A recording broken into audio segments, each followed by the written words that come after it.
good morning and welcome to another amazing time where we get to talk about issues around Nigeria that's trending today. This is Atlantic Television Network and the program is Atlantic Blowout. This program is a syndicated live program of the network that gets to feature chit-chats and conversations on really special interest topics, on news events and stories through correspondence reports, expert opinion and stakeholders analysis. Today, our first story is coming from Lagos State, where we have reports that Lasses Take VC fumes over upsurge in sexual harassment. And from the National Assembly, reps to develop framework for transnational education. And then on agriculture, Tinubu seeks closer Nigeria-Brazil ties. On strike, no work, no pay. FG1s. Food inflation. Federal government gives traders 1 month to crash prices. And then on education, Abuad will admit students below 18 years. Afe Babalola has stated this one. We're going to a short break, and after that I'll let you know who our guest is, and then we'll delve straight to the details of the story and our analysis. Stay with us on ATN.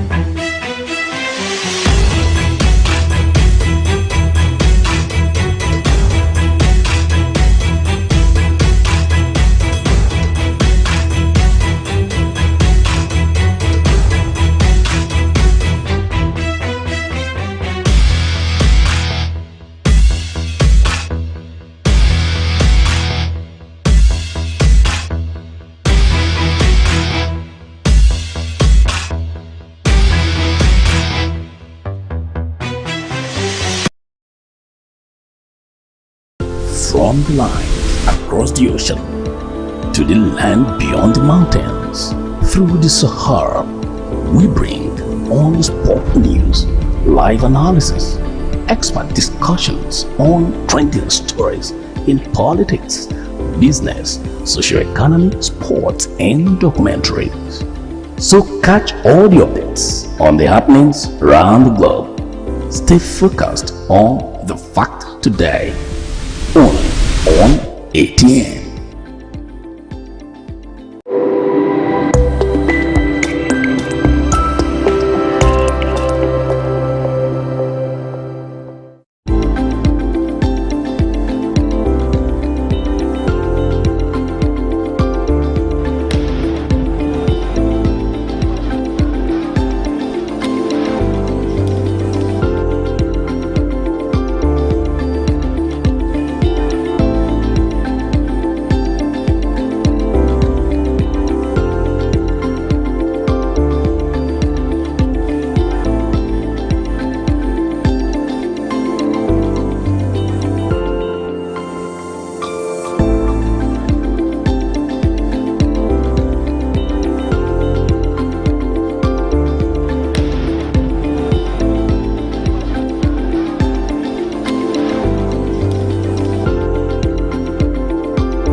All right, thank you so much for staying right here with us. Let's go straight to it. Our guest in the studio is no other than Loveday Oporum. I'm talking about the coordinator of the Agri-Graduate Association of Nigeria, River State branch or River State chapter, and then he is also a public affairs analyst and agro-expert. Talk about agriculture, you talk about Loveday. Good morning to you, Loveday. Good morning, Annie. Happy to see you this wonderful morning. Yes, always a pleasure having you on ATN Blowout. Welcome. Thank you. Okay, let's go straight to it. I told you our first story we'll be taking today is coming from Lagos State. We have reports that the Vice Chancellor of Lagos State University of Science and Technology, LASUS Tech, Professor Olumuyiwa Odusonya, has expressed concern over the rising cases of sexual harassment within the university community.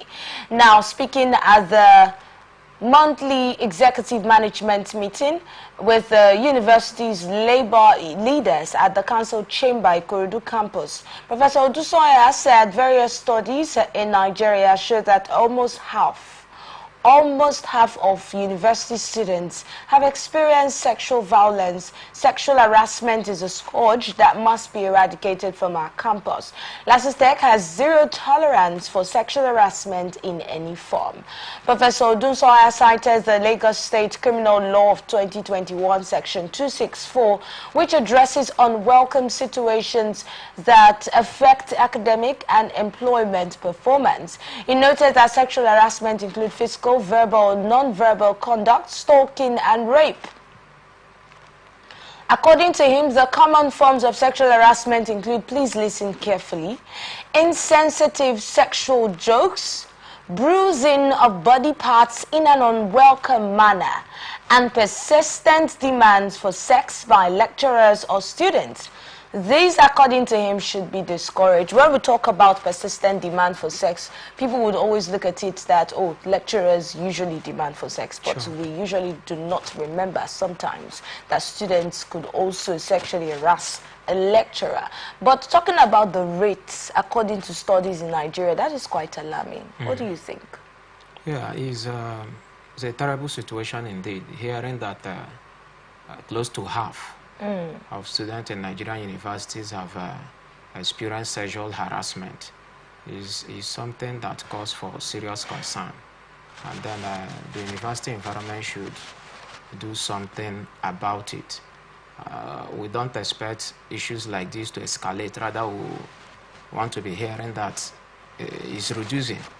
You know, hearing that close to half of Nigerian students have suffered sexual harassment, I think is a wake-up call for Nigerian university operators to see what they can do. And we must also understand that it's not just about the lecturers.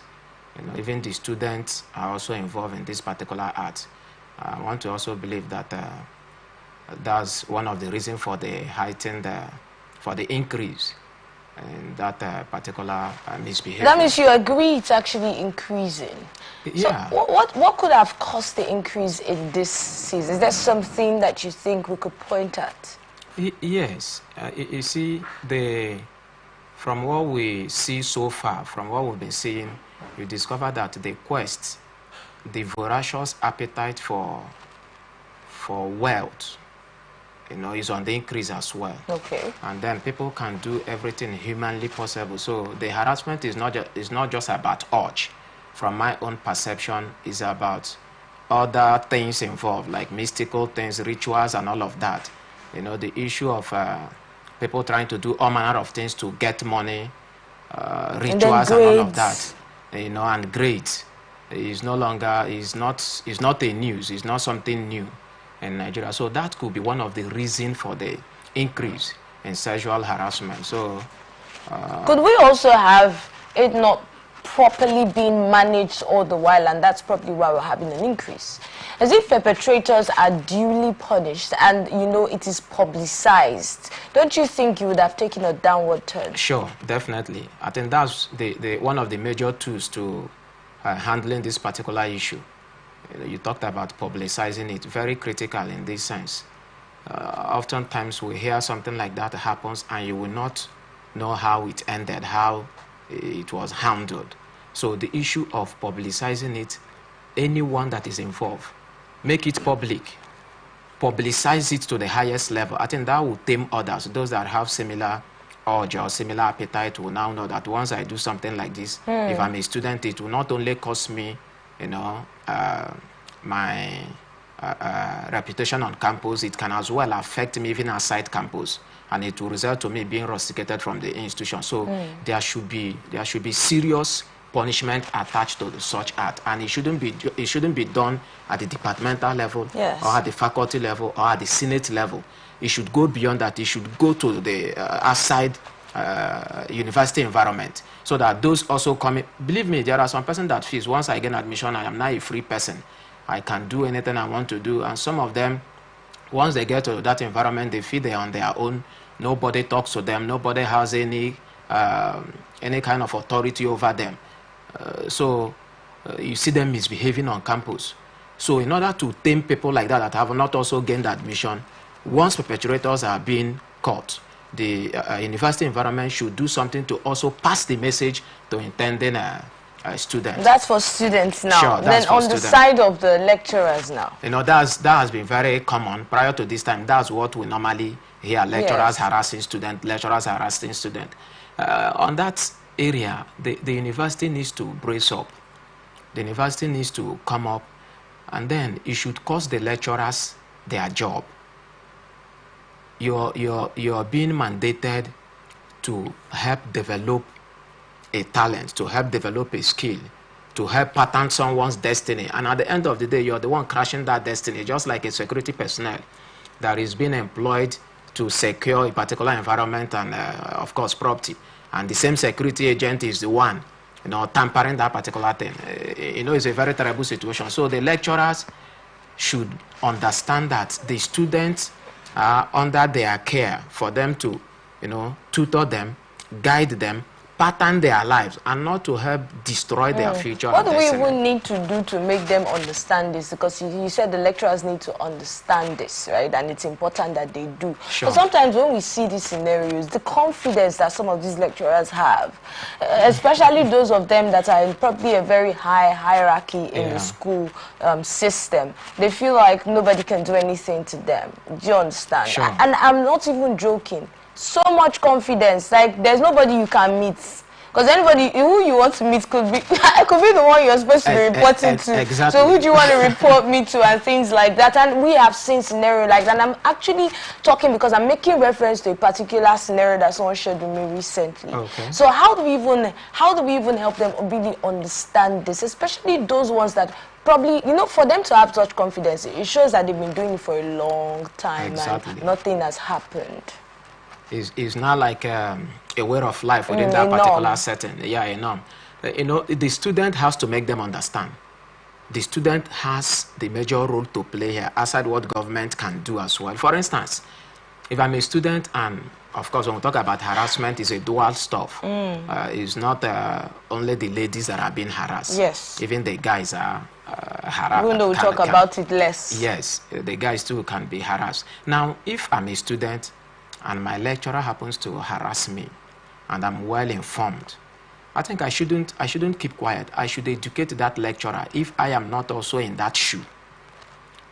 If I'm not in that shoe, if I don't subscribe to that, I should be able to talk to that lecturer. We've also heard of, you know, stories of students, you know, talking to lecturers, talking sense into them, and at the end of the day, you see those lecturers having high level of regard and respect for them. There is how you talk to somebody passionately with boldness, and then the person, even if the person has lost his or her senses, the thing will gradually come back. So the student has a major role to play, not just to fall in, and then we call it harassment. Sometimes some of these students also give in to that, whether male or female. So if we understand that is not something that should be done, both the student and the lecturer has a major role to play. But in this sense, the student needs to help the lecturers to come out of it. If they make advances and you try to correct, you try to reprove them, and they move a step further, my goodness, social media is there to do a whole lot for us. Thank God for social media right now, because a lot of things would have gone uncovered. That is it. Social media is there. Covered, rather. Social media is there, so you can leverage on technology, and then even without your contact, you can create different accounts for that particular purpose. And once the lecturer starts hearing his name, on social medias and all of that, of course, there will be a rethink. And if the person is involved in such kind of act, believe me, the person will gradually start reducing his or her tempo. All right, thank you very much for your thoughts on that one. We have another story that is also going to look at education, and then I would like us to delve into this, but that's later on. Let's look at this story talking about the Deputy Speaker of the House of Representatives, Benjamin Kalu, has expressed his commitment to collaborating with ministries, departments, and agencies, as well as other education stakeholders to develop a legislative framework for transnational education. And according to a statement from his office on Wednesday, the initiative aims to ensure sustainable growth in the education sector. The statement said that the focus is on establishing the International Education Commission to promote educational excellence and international collaboration. He asserted that education could be an export item for Nigeria, similar to other destinations Nigerians have been traveling to study. Nigerians spend $38.17 million on foreign education. That's between January and March. 3 months. This is how much that left this country to the shores, that left the shores of this country to other countries. According to data from the Central Bank of Nigeria's first quarter 2024 statistical bulletin, this is not just any data.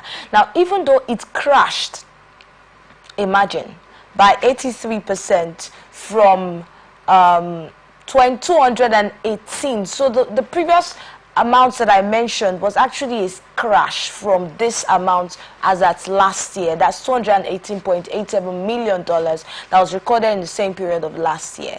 Now, he stated that the upcoming consultation process will pave the way for the establishment of an International Education Commission in Nigeria. And this initiative aims to transform regional education, develop market strategies, and ensure the safety of Nigerians studying abroad. How do you see this policy?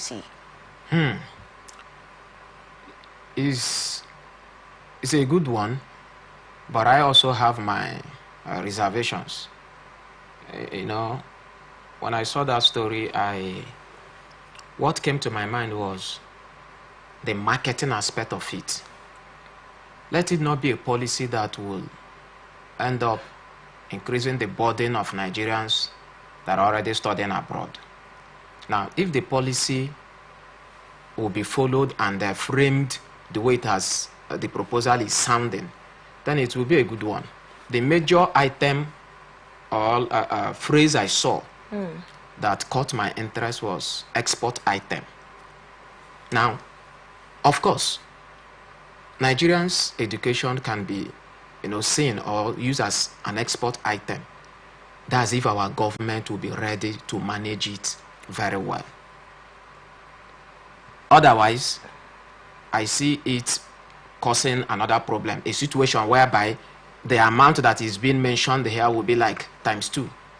How do you mean? I'm trying to connect that now with this. Yeah, for instance, currently in Nigeria, if I want to travel abroad to study, okay, I have a kind of direct connection, with the school. Once I'm able to do that, the next thing I need to do is to go to the embassy,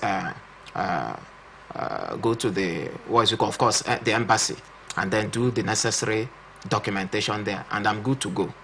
Once the country, the institution abroad satisfied that I've done the needful, I will be invited, I will go. But with the idea of setting this kind of educational commission, International Education Commission here in Nigeria, I believe there shouldn't be so much, bureaucratic bottleneck that will affect this flow of Nigerians that wants to travel abroad. The issue of spending, the high cost that has been injected on education abroad is quite alarming.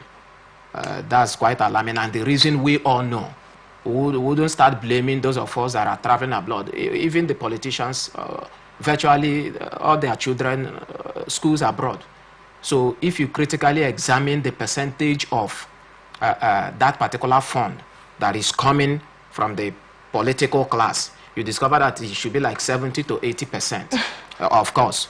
So now the let's say 20% or 30% that is coming from An average Nigerian... that's an assertion now. Yeah, that's an assertion, okay. Yeah, that's an assertion. But I believe it's not also far from reality, yes, now.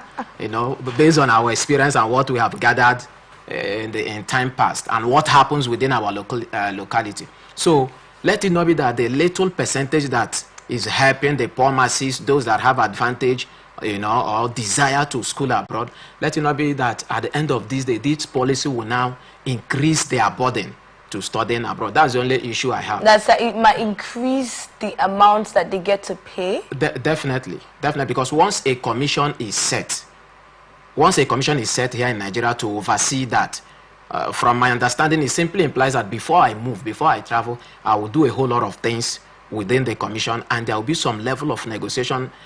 You know, that issue of commission being set up is like when a footballer is being signed, you know, is being bought from a particular club outside the country. There is something that you should do. You have a coach, you have somebody that is sponsoring you, right? And then the person buying you will have to pay some form of a certain amount of money before you now move. So that is the area I am looking at. That's my only problem with that particular initiative. Let that concept not be introduced, because I know our country, whatever our government does, most of their policies is, you know, teeth towards revenue generation.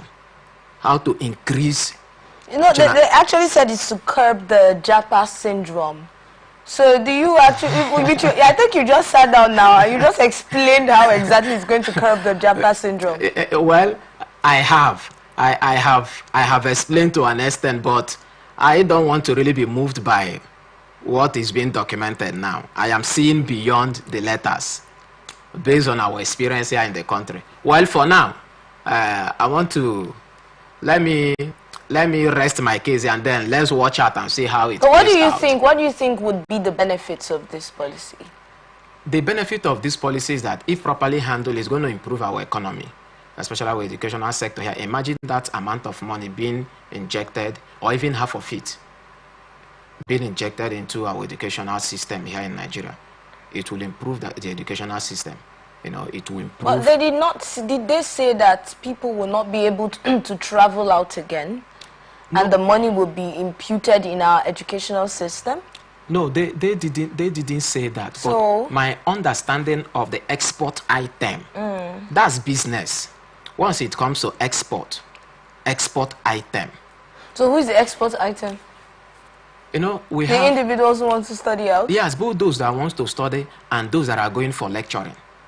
We have some Nigerians that are also lecturing abroad. We have some Nigerians that goes abroad to do their research and all of that.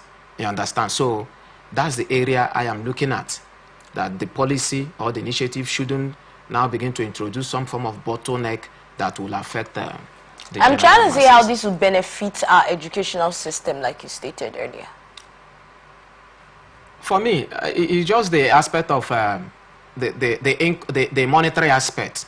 Okay. Yes, the huge amount that is being invested outside the nation. That's the only benefit I see coming, because from our educational standard here, even if we say that most of our educational systems, that our educational system here in Nigeria is far, far better than those of abroad, where some of our people go to school. Yeah, we say that, but if you also interview some of our people that are abroad, they will tell you it's far, far different from what it used to be in Nigeria. You understand? So I wouldn't want to subscribe to the fact that our people will learn more. If they are here, they will enjoy better facilities. The only advantage I see is the money that the country will be, the money that will be left here. Money that will be accrued here. Yes, that's the only benefit I see. But one would want to ask, if we really want to advance or better our educational system, there are lots of steps that should be taken. Sure. I mean, we've been having talks, the federal government has been having talks with ASU for over a long time now. Over 3 decades. You know, And now we heard that they were going to have a meeting, you know. So I've been following up that story to find out what's going to come out of it. But each time I check, I realize that nothing new is coming forth. Aside that, they're still saying we're still having talks. Like, federal government still having talks. Like, what else is left to talk about? Because there was already an agreement that was made. Exactly. So are we still sitting down over and over and over to deliberate that's what has been going on an agreement that was made? What about listing out, since the ASO has already listed out the things that are needed to make the educational system better? What about actually taking actionable steps? Well, but at the end of the day, we cannot really sit down and say the federal government has not taken any step towards making our educational system better. They have been taking steps, but the steps taken are not good enough. They are not significant enough considering what is required in the educational sector. That's just the challenge. Once you're doing something and the thing you're doing is not prominent, is not visible enough, in spite of what you have put in, the masses will always agitate for more. They will always tell you, we can't see anything. But once you're making effort and your effort is pronounced, your effort is conspicuous, people can say this is what has been done in this area. Believe me, the level of agitation will drop. But in this case, before I gained admission and finished my studies till date, I've been hearing of the issue of adequate facility, which are not even sophisticated facility. This adequate facility ranges from toilet, good toilets, desk for learning, what is it called, interactive marker board. How many institutions, where will you see interactive board? You notice that some of the classes, they don't even have adequate board, marker board. And you ask yourself, when are we going to, leave this stage and get to the next level and meet the international community and compete favorably with the international community? So that is the point. In spite of the marks that the government has been making on education, if some of these preliminary fundamental educational requirements cannot be met, I wonder how we can now say that they are making an impact. Talking about fundamental educational requirements, when we talk about the things that are not right with the educational system, we always want to point at, of course, the government has a role to play. I mean, they owe the citizens good education, quality education. So those equipment should be available. We should know what's going on around the world just by attending our universities here. But let's also look at some really basic things. If you bring the students to the studio to talk about the issues with the educational system, you hear them talking about things that are very minor.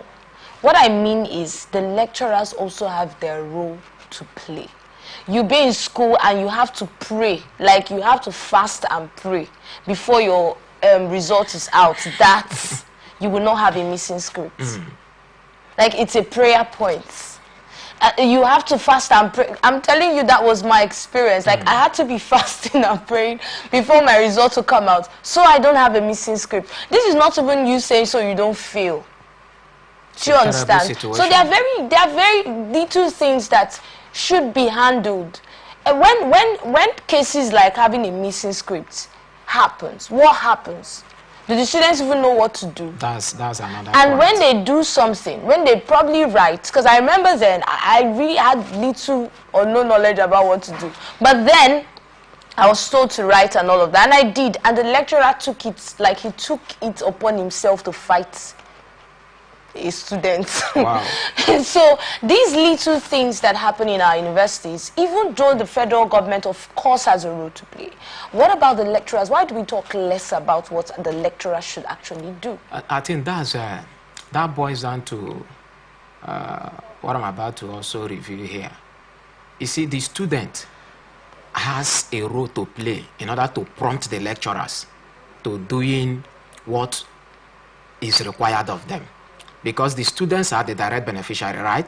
Now, if as a student I am not getting exactly what I should be getting from a lecturer, and I know that I'm paying my fees, and the school system has programmed the system in such a way that the lecturer has to teach me, and it is my own obligation or duty to do what? To sit down and learn. And then a particular lecturer is not doing the needful. I, as a student, I have a role to play to wake up the lecturer. But the problem is most of our students are not also very proactive. Most of them are so timid, so you know, I don't know how to put it. They shy away from responsibilities. Just like what you said, is like we share similar experience when it comes to this issue of missing script. I was once a victim. You know, I used to be scared of. Said it for me. I used to be scared of mathematics very well. Okay. You know, right from my secondary school days. And then, when I got to higher institution, I never knew that I would be facing mathematics. With agriculture? Yes, from year one, we did a general course called calculus. Wonderful. I have not been able to do normal mathematics, and you're not taking me to advanced mathematics, calculus, where you have further maths and all of that. And we sat for that exam, and somehow I failed the course. I needed no prophet to tell me that I failed, even before the result came out. I knew. So when the result came out, I saw F. I wasn't bothered. I prepared to rewrite that course for like 3 years. I had carryover on that course. My colleagues were writing, I said, no, I know my problem. I will use 3 years to prepare because I don't want to miss. I don't want to come back to rewrite that course again. So I used 3 years. Meeting engineering students, they were teaching me, and I mastered calculus. Then I went back for the exams. I sat for the exams, finished writing, I graded myself. I knew that my grade was going to be A or B. Wow. I was so confident of myself. You know how it happens now? Even some students around, they knew, some of my classmates, or the student, of course, some of my classmates that also waited for me that they would write the course when Love Day would be right, because they knew I was preparing. So when we came out from the exam, they said, Love Day, all our practices, thank God we... Don't tell me that script was missing. That is where I'm heading to. Finally, when the result came out, I saw 0 score, F grade. What led me to this is what you said. Yes. The student knowing exactly what to do. I looked at the point. I said, wow, F grade, 0 score simply means I sat for the exams. For my name to appear, and then I'm seeing F grade, means I sat for the exam, but I did not score any point. Then I threw up a challenge. I went to my HOD. I said, sir, look at my grade, F score. Then 0 score, F grade. I said, sir, that's not my result. Please, I want to write to Maths department to provide my result. I want to see my script. Are you understanding what we are saying? At the end of the day, I wrote. To cut the long story short, my script was not provided. Then my HOD took it up. The matter went to Senate. And finally, this thing cost both my own HOD and the HOD of Maths department, it cost them a lot. The man had to dig deep up to the lecturer, and then before my result was discovered, I had to pay for remarking for 2 times. The first one, nothing was done. My HOD said I should rewrite again. I still paid for another remarking. And finally, now the point is, what if I was maybe exactly, I would have, maybe that particular course would have made me spend extra 1 or 2 years in higher institution. So that is the point. Students have major role to play. Once you see a lecturer that is not living up to expectation, yes, you have to be very careful of the lecturer, but do what is right. Once the lecturer knows, my dear, I don't think it's out of place to take a lecturer to court. Is it out of place? It's not out of place. The students really know these things. And aside that, do they, okay, I told you about my experience when I had to do this, right? And then the lecturer had to like really come for me, because in his terms I reported him. Why would I report him? Do you understand? So the students might also, like you said, the ones who are timid now would want to withdraw, you know, and just let it play out the way it wants to play out, because sometimes it feels like their hands are tied, but then they should be told, they should be informed, and that's what programs like this are for. But let's move on to our next story now. We have report that President Bola Tinubu encouraged the newly appointed Brazilian ambassador to Nigeria, Carlos Jose, to make the creation of direct flights between Nigeria and Brazil a top priority, and also enhance agriculture. While receiving the letter of credence from the Brazilian ambassador, President Tinubu reaffirmed his February discussions with Brazilian President regarding the issue during the African Union Summit in Addis Ababa, Ethiopia. And in a statement by his special advisor on media and publicity during Galali on Thursday, President Tinubu emphasized Nigeria's commitment to strengthening bilateral relations with Brazil. In his words, and I quote, "I have been talking to some of my Brazilian friends concerning the prospect of investing in dairy farming in Nigeria, and we are eager to push these investments forward." The minister made this appeal on Thursday during the unveiling of television documentary titled Traverse China with Me at the China Cultural Center in Abuja. Nigeria and Brazil ties to enhance agriculture. What do you think? What is your take on foreign collaboration to enhance agriculture? You know, I've said it time without number that when it comes to Nigerian agriculture, I think our leaders should understand what should be done first. The paramount thing that the agricultural sector needs, especially at this practical point in time where the people are crying for hunger and all of that. There is nothing wrong with collaboration. But when it comes to agriculture in Nigeria, there is something I feel that needs to be done.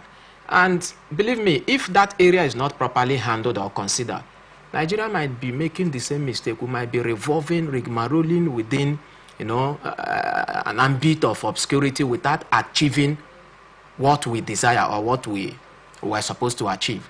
How do I mean? Nigeria, our staple food is what? Is crop, yam, gari, right? Maize and all of that. Now the question is, can't these things be grown here? We are yet to maximize our potentials. Nigerian farmers are yet to maximize the space available. We are yet to utilize the space that God has given to us, the arable land. So before we talk about collaboration, there should be an internal structure, formidable one agriculturally, so that once we are doing partnership, we now specify and, you know, direct investors and then these foreign partners on area that needs to be developed. We are here to develop our local system, and we have what it takes here in Nigeria to develop the local agriculture. But our leaders keep looking outside. That's just my problem. So we have what it takes. When you say we have what it takes, what are you referring to? We have the manpower. We have the technical know-how, we have the land, the major challenge, and we have the money, but though not available to the real farmers. So once the government makes this money available to the real farmer, believe me, Nigerian arable land will be massively cultivated. So for me, that is the first thing we need to do. Okay, do we really have the technical know-how? We do. We do. You can do, you know, just that in Nigeria, when it comes to agriculture, I don't know if I would say is also a problem on the area of agricultural professionals. Those that, you know, are institutions, research centers, probably they are not talking enough or they are tired. Maybe they are not talking enough or they are tired of talking. If you take a kind of survey on institutions offering agriculture and number of graduates that they churn out annually, and then the kind of practicals, the kind of demonstrations that are going on in some of these institutions, you will marvel. Wow. Like there is a little demonstration I've been doing for the past how many months? Just some mushroom. And currently as I'm speaking to you, that particular demonstration has gotten somehow, it has gotten somebody that stays abroad, somebody that is based abroad, has caught the person's attention. And as I'm talking with you, before next month runs out, we'll be meeting with some of their clients. Wow. Here in Nigeria. They have somebody in Delta State, there is already a contact, there is already a connection. Just with little demonstration I was doing and then posting on social media. And I was doing small market. Now the point is, most of our agricultural professionals are not talking the way they should be sounding, or probably some of them are tired of talking. You ask of if we have what it takes. You know, here in the country, we have what it takes to develop agriculture fundamentally here in Nigeria. The reason I am not so much interested, or I don't subscribe to the concept of foreign partnership, I've experienced it. I have seen what it cost a particular state So I don't think it will be different. And that was when I took time to understudy the principle of bringing in foreign investment when the local content has not been developed, has not been properly harnessed. You will end up enriching those foreigners.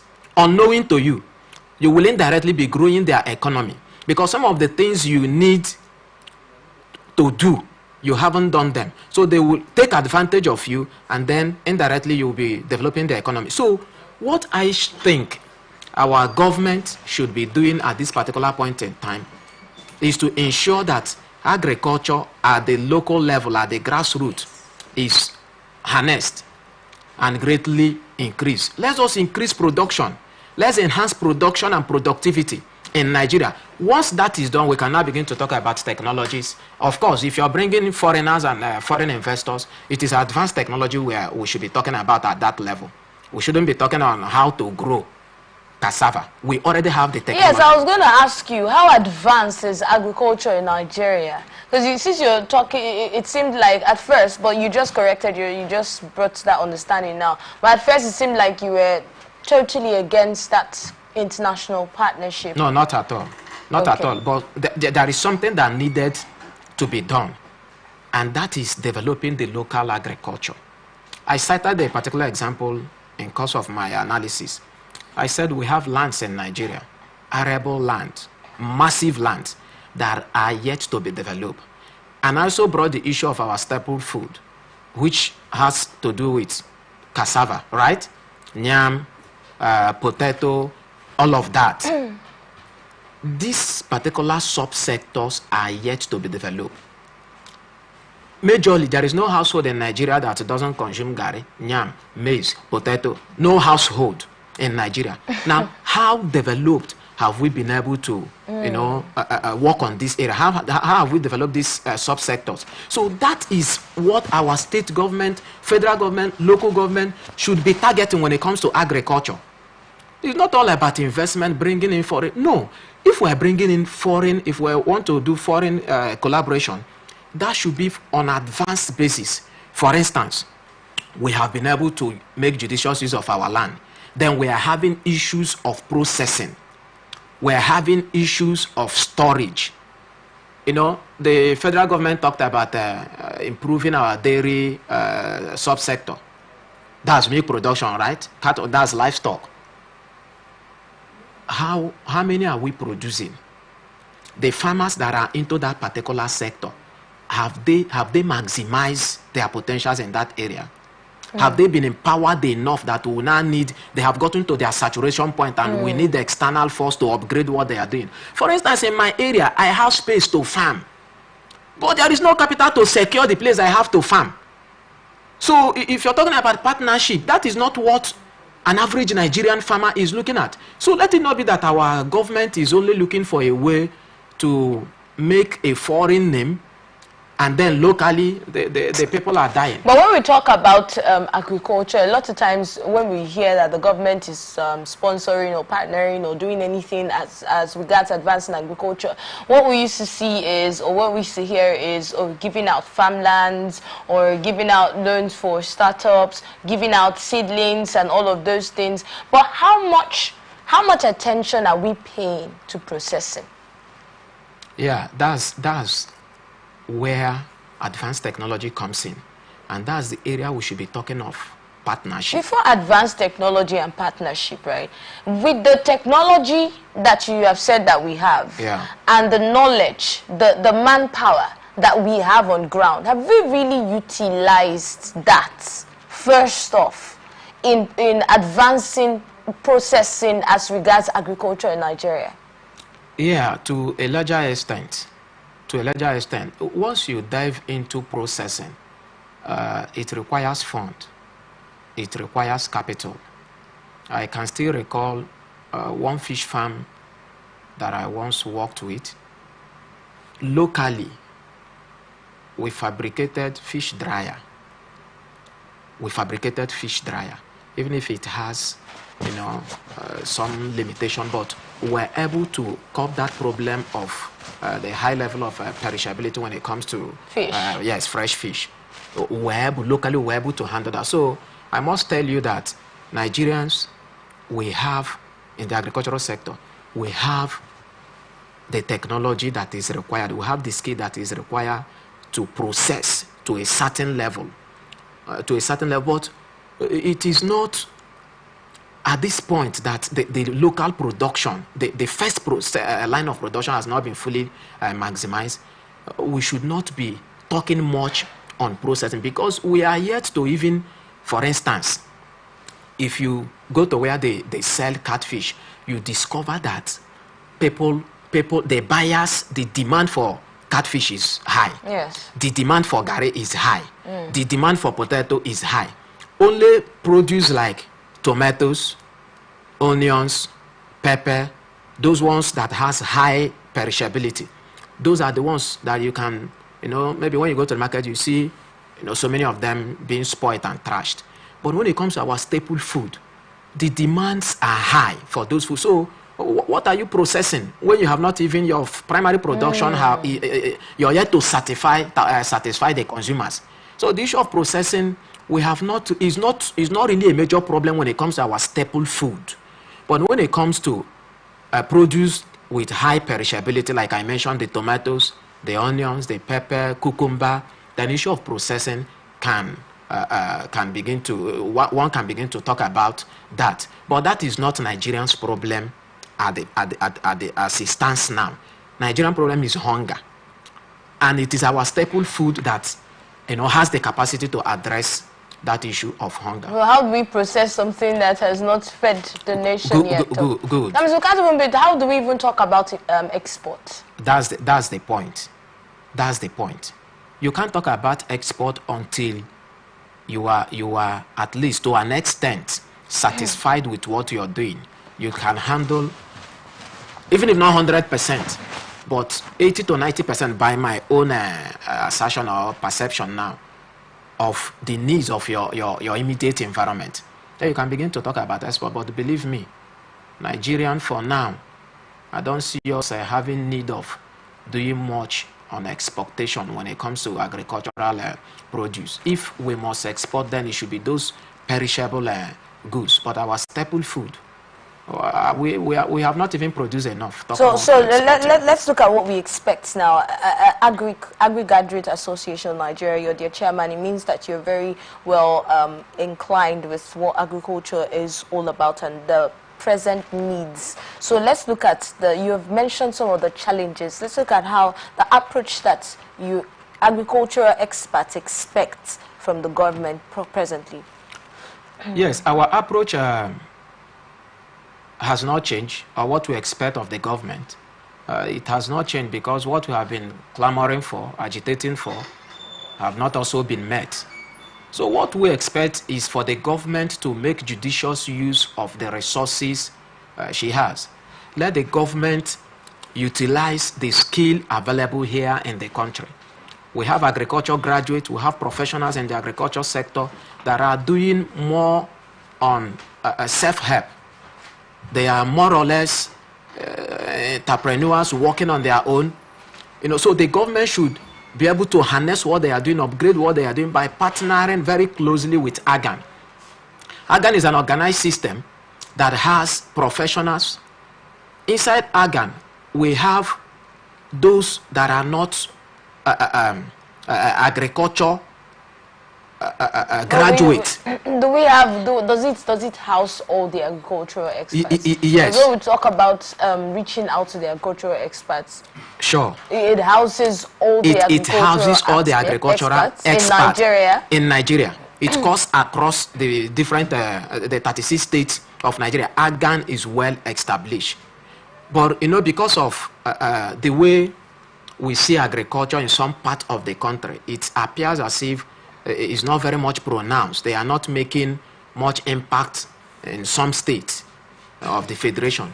But when you move down to the west or the south, north, you see what AGAN is doing. You see how the kind of partnership. Let's just see from the side of the government now and reaching out to the agricultural experts now, probably through the 3 tiers of government. Yeah. Yes. Now, what is expected of the government is to liaise with AGAN to get a database of the readily available agro professionals and, come up with a proposal on critical sectors, agricultural subsectors that needs immediate attention depending on the need of the locality. Now, it's not all about developing agriculture. We have places where the issue of comparative advantage has to be invoked. For instance, if a particular area is known for fish farming, you don't go there and start talking about cassava production. Now, once you partner with AGAN will be able to now come up from the local government level down to the state and up to the national.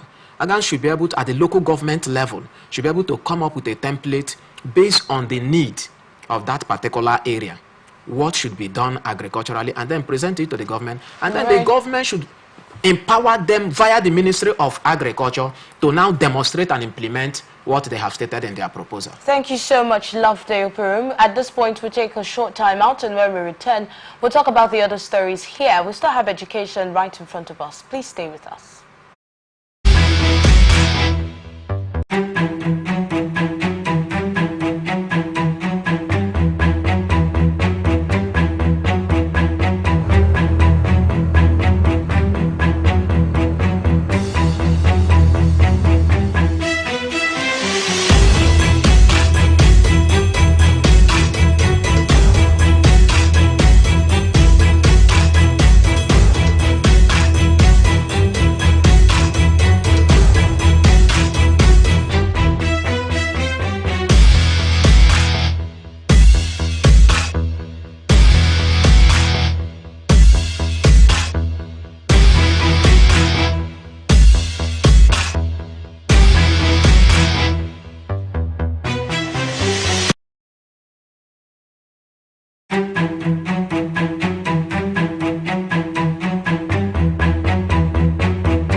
right, it's good to know that you're still with us and we're happy to be back. Let's delve straight to our next story. The federal government has berated the Nigerian Association of Resident Doctors, NAD, over its decision to embark on a 7-day warning strike. The government says the action of the doctors fell short of expectations, given that the issues that led them to embark on the warning strike was being addressed. To this end, the government vowed to activate its no work, no pay policy for the 7 days the resident doctors action lasted. Recall that the resident doctors had embarked on a warning strike to register their displeasure over the inability of the government to rescue one of their members, Dr. Ganiat Popula, adopted by bandits in December last year. The government, reacting to the doctors' action, which has crippled activities in the nation's public hospitals across the country, insisted that the medical doctors will forfeit their benefits for the days their action lasted. The statement released by Adobako, Assistant Director, Information and Public Relations of the Federal Ministry of Health, explains that over the past months, the ministry, in collaboration with the National Security Advisor, have been working tirelessly for the safe rescue of Dr. Ganiat Popula. High-level discussions and coordinated efforts are currently underway, and we remain confident that these measures will lead to a positive outcome, it further stated. So they're saying, we are working on this. Why are you still going on strike? This is least expected. In fact, we will not pay you for the 7 days that you went on strike. Love Day. How do you see the response from the federal government? The response from the federal government seems to be a bit harsh, considering the number of months that the abducted doctors have been in the hands of bandits. I think 8 months. Yes. 8 months is not 8 days, it's not 8 weeks. You know, according to the Newton's third law of motion, that to every action, there is a reaction. Always, yes, a reaction, equal and opposite reaction. You know, so before the doctors finally embarked on this 7 days warning strike, I believe they must have endured some form of pains, and then of course disappointment from the federal government, because 8 months is actually a long time. Then also going by the actions of the resident doctor, by embarking on 7 days warning strike, even after the federal government has appealed to them not to, that they are doing something, and they still finally embarked on it. Like the Newton's law states that to every action, there is always an equal and opposite reaction. So what has finally done has resulted to the federal government invoking the no work, no pay Let's take a look at this thing critically. First off, this is somebody's partner, somebody's mother, somebody's sister, somebody's relative. Yeah. There are people who are hurting and have been hurting for 8 months because they don't even have an idea of what situation or condition she is in at the moment. It's not just her. Imagine one family, she and her cousin. Exactly. That's from one family now. Imagine what the family is going through. And now let's look at the response or the reaction, the strike from the resident doctors. A lot of things would have been lost. I don't want to start saying people would have lost their lives, because I have not done any study that has shown me that people lost their lives. Yeah. But there were risks associated with that strike. Sure. Saying that no emergency will be taken in. And you know what emergencies could be. Could be pregnancy, could be accident victims, could be, do you understand? Yeah. So from the side of the family and from the side of the doctors now, these are two hurting people. Now, Yeah. I have been following up the story and waiting to hear from the federal government. Immediately I saw that the federal government has said no work, no pay. It's already sense, we can already sense that what if the doctors now agitate against that statement and say, no, we'll go on strike until you pay us completely. At the end of the day, the people that are bearing the brunt of all of these actions are the Nigerians. Exactly. Are the masses. Exactly. The patients, and the people who cannot afford private hospitals, Definitely. who are already admitted in these hospitals. That's So it. these are the things that are at stake. So from the side of the federal government, I'm not saying what they did was wrong. I'm not even I'm not on any side right now. I'm just giving you an analysis from everywhere. Now from the side of the federal government, they are saying you didn't work and you don't expect us to pay you. With the way the economy is even biting. And if we pay you, it means that we are encouraging other sectors or bodies to also go on strike like that, not minding who is at stake and not minding the consequences of that strike. So from these three angles, this is a very serious matter. I'm just trying to help you understand. So from this angle now, how do you see, what did you expect, or what do you think Nigerians expected, whether from the resident doctors or from the federal government? It's a pathetic situation, and if you can see, I'm already beginning to feel downcasted within me because I'm trying to put myself in the shoe of members of the doctor's family, and then also put myself in the government shoe. Yes. Is a very terrible situation. But in all, we must not incur, will not, continue to incur more hazard, more damages as a result of a damage that has already been done. Sure. I don't think that would be a very wise decision. So I will quickly appeal to both parties, both the federal government and the resident doctors, to keep up doing what is required. The resident doctor should keep up with the federal government, keep appealing, keep pushing, keep agitating, using all approaches, all forms of means. Except strike? Except strike, yes. Considering the implication and the effect of whatever kind of strike they will be embarking upon on the masses. Okay. Because, believe me, there is no how you will embark on strike for 24, 48 hours that particular area will not record some form of disorderliness, discomfort from people that are already hospitalized. Right.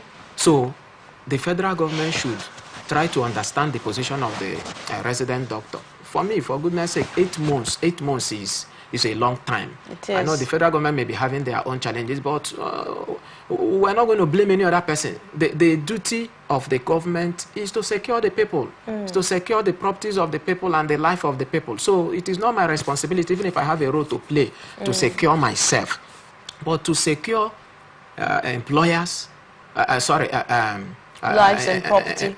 Both employers and their employees, of course, Yes. and their properties, is the sole responsibility of the government via the security agencies. So I want to appeal that the federal government should step up and then provide adequate security for resident doctors. All right, so let's look at the Federal Competition and Consumer Protection Commission concerning food inflation. They have given 1 month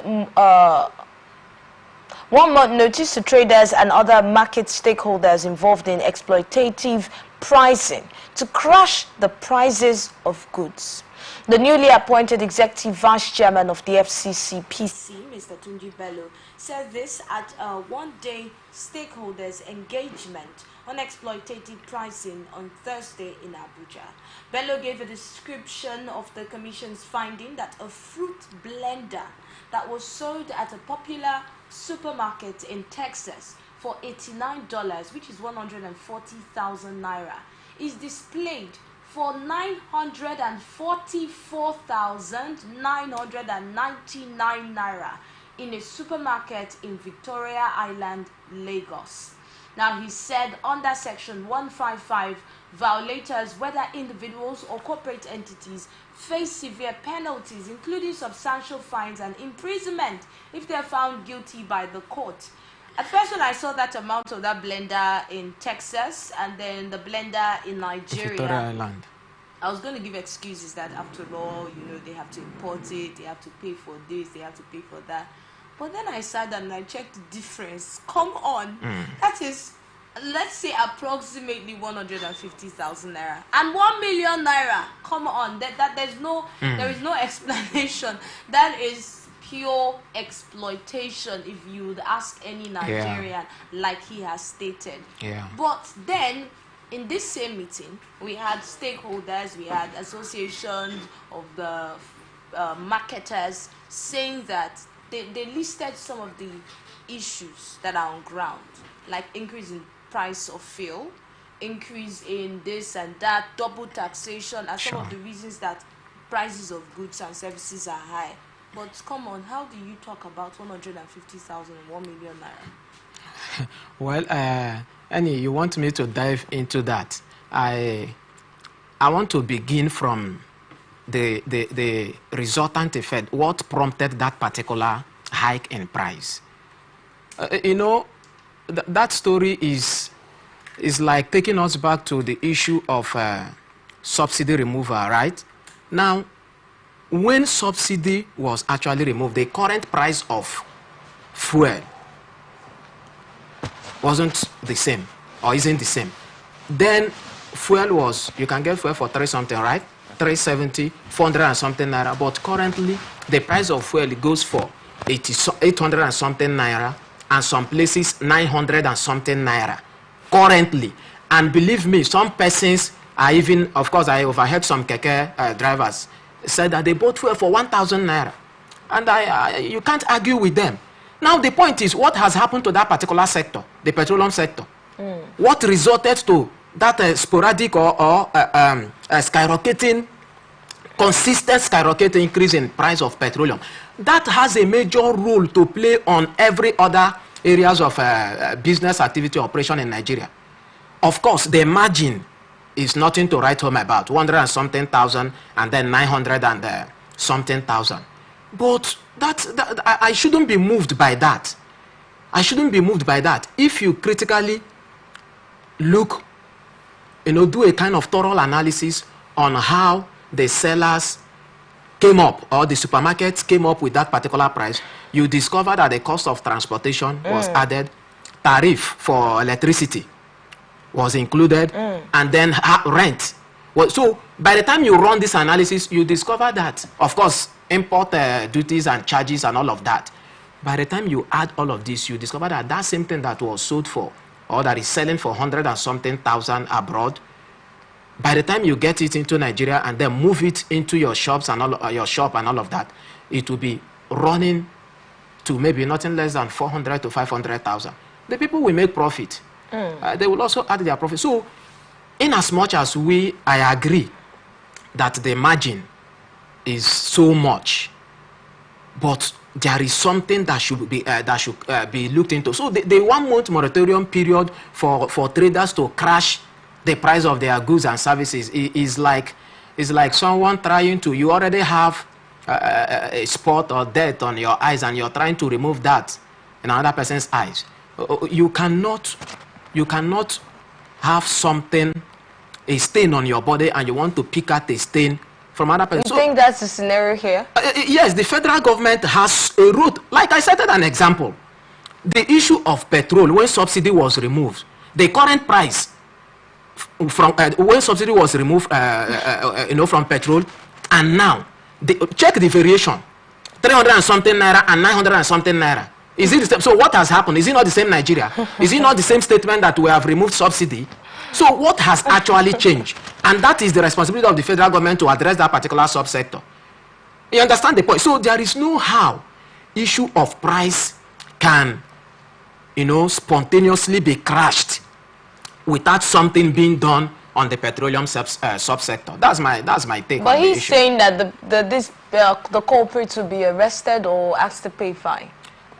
You see, if that particular policy will stand the test of time, then I see another strong agitation and strike by Nigerians. For instance, a market woman that sells pumpkin that will have to travel, let's say, 5 kilometers or 3 kilometers, as the case may be, to get his pumpkin, will be paying nothing less than 1,000 naira. And then a pumpkin that is supposed to be sold for 100 naira, do you expect that same woman to sell it for 100 naira? No. The cost of transportation will be added. And remember, the woman is into that business so that he or she will make profit at the end of the day. So once I put in my cost of transportation, I will now put in my profit, so that once I finish selling, I can go back to the market and then use my profit to get what my family will feed on.